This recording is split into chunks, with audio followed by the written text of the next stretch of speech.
Manchester United beat Jose Mourinho's Tottenham 3-1 in Sunday's Premier League clash.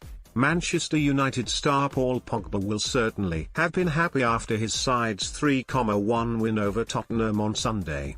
The Red Devils took all 3 points against Jose Mourinho's team, and the France international was spotted having a brief exchange with his old boss after the victory in North London. Manchester United thought they'd gone in front against Tottenham through Edinson Cavani. The Uruguay international put the ball past Hugo Lloris but had his goal chalked off, with Scott McTominay adjudged to have fouled Son Heung-min in the build-up. Son then struck to give Tottenham the lead, beating Dean Henderson from close range. But United came roaring back, with Fred, Cavani and Mason Greenwood all finding the net to give them a 3-1 victory away from home. After the game, Pogba and Mourinho could have been forgiven for avoiding each other. While once close at Old Trafford, things soured during their time at the Theatre of Dreams, with the pair barely on speaking terms by the end. Yet Pogba and Mourinho exchanged a brief handshake at full-time in images picked up by Getty.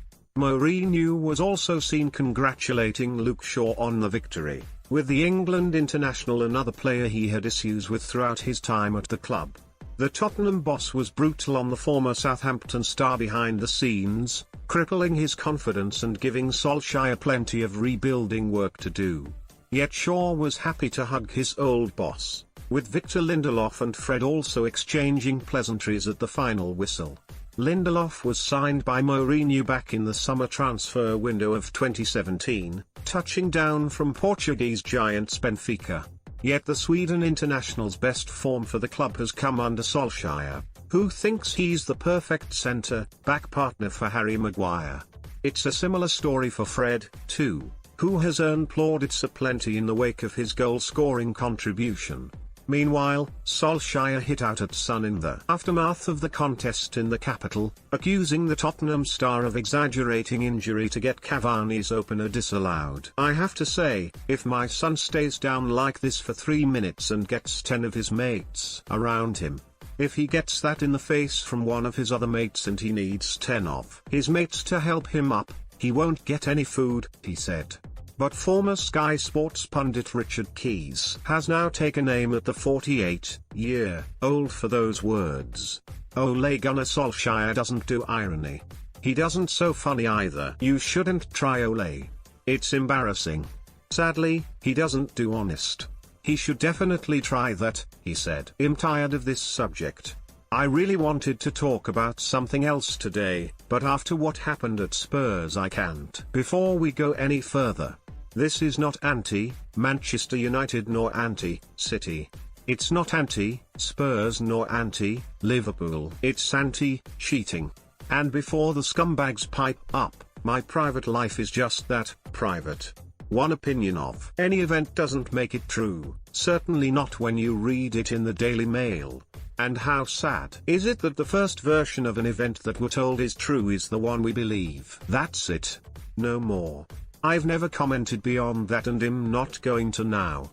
So, I'm anti-cheating. We all are surely.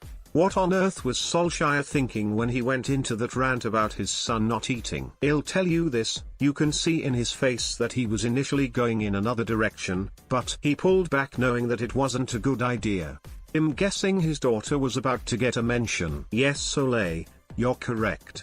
Son conned the ref, and his mate at Stockley Park.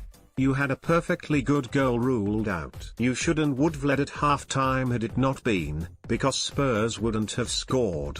It was a joke. But so it was when Rashford went down on the edge of the box just before that incident. And when our serial offender Fernandes collapsed with a scream clutching his foot mid-way through the second half. Sterling conned a pen when on international duty recently. He's almost as bad as Fernandes, Martial, and Rashford. Kane does it. As we know, Son does it. Mane used to do it until he stopped because Salah is on pens. Salah has done it too often, but not at Arsenal the other week when he could have gone down, but chose to score instead.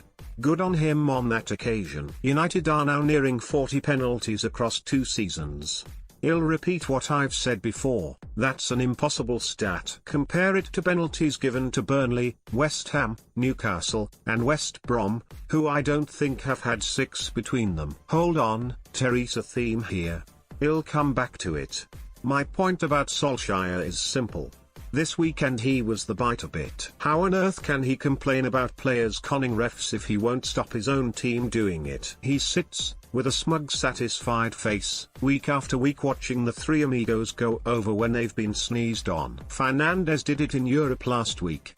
Oh, we shouldn't forget Pogba, who was caught on camera earlier in the season bollocking Shaw because he didn't take a dive in the box. Enough. It's a plague. I've been saying it all season. Players have to take the blame. Managers who don't call them out are culpable, and our hapless officials haven't got a clue.